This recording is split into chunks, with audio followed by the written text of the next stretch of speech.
और उसने अपने कमर में बंधी हुई चंद्रहास तलवार पर हाथ दिया, निकाला, और जैसे ही सीता के धड़ को सर से अलग करता, तब तक तो मंदोदरी ने चरण पकड़ लिए। नहीं नाथ, नहीं, आप त्रैलोक्य विजयी रावण हो, देवता आपके दरबार में हाथ बांधे खड़े रहते हैं, लोग क्या कहेंगे कि आपने एक अबला के ऊपर तलवार चला दी, लोग क्या कहेंगे।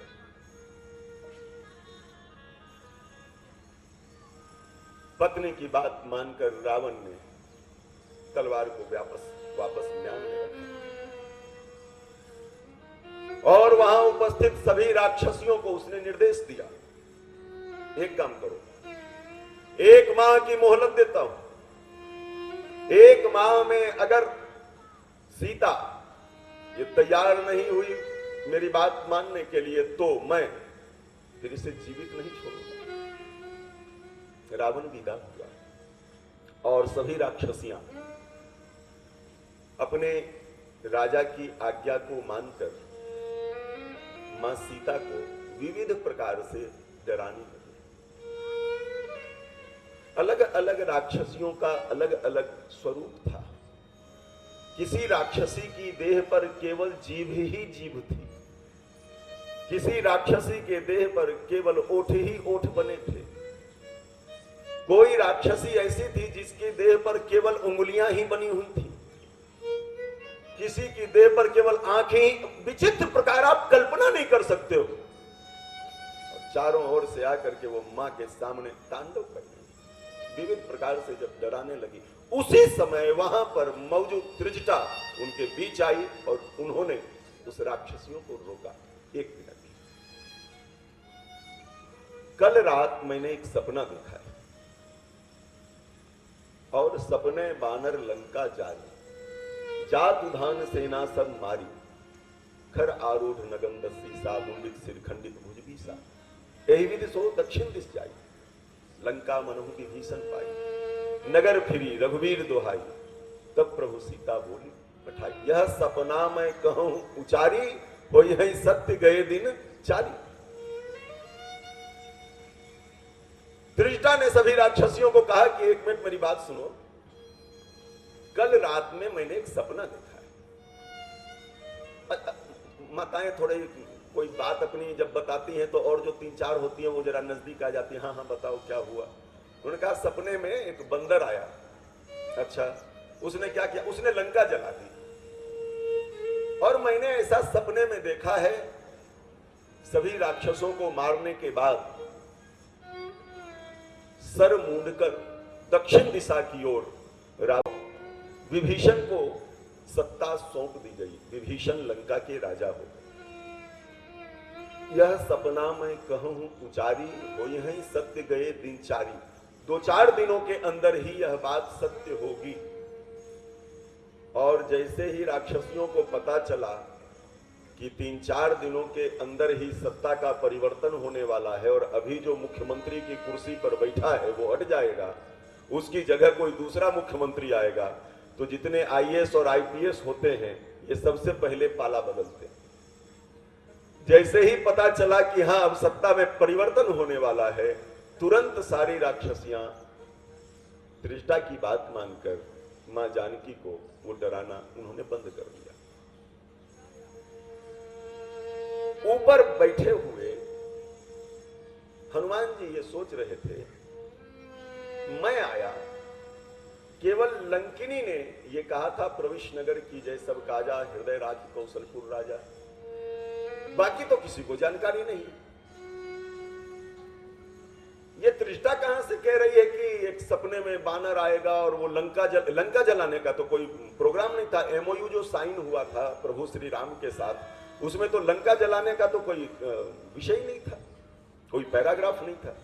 वहां तो था कि इतना करो तात तुम जाइए, सीता ही देख कहूं सुधा आई, सीता जी को देखिए, उन्हें मेरे बल और विरह के बारे में बताइए और लौट करके आइए।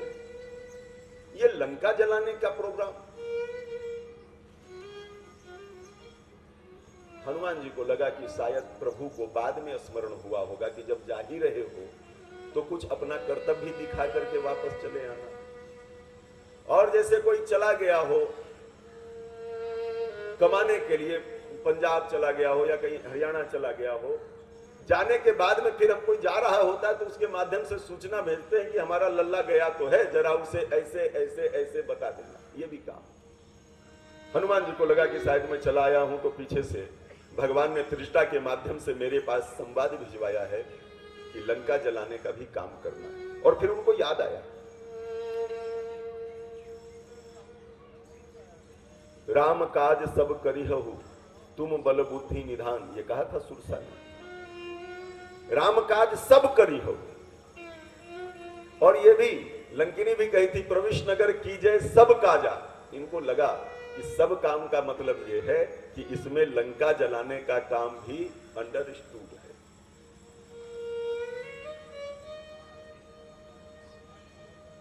विदा हुई सभी राक्षसियां, बच गई केवल नीचे त्रिष्टा और मां जानकी।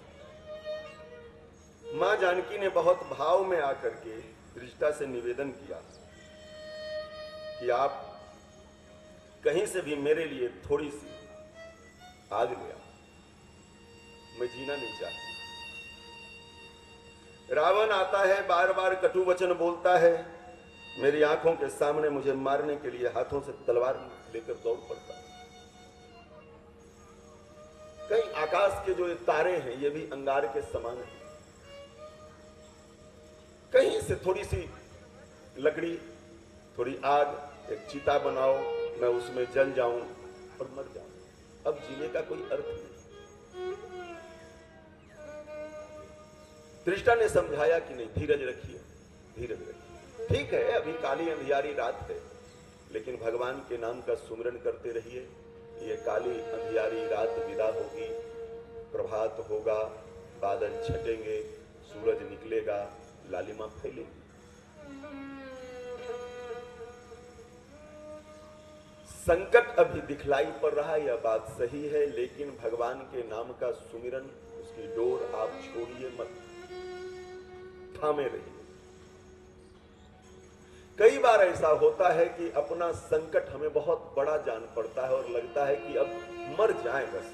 बेटा बहू बात नहीं सुनते हैं, कहां जाकर कुएं में गिर जाएं, कि कहां घर छोड़ के निकल जाएं, हम क्या कर लें कि उसको मार दें कि हम मर जाएं।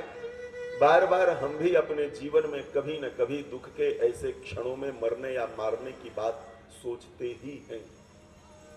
लेकिन त्रिष्टा ने कहा, मां धीरज रखिए, धीरज रखिए, अच्छा होगा, शुभ होगा, विश्वास है।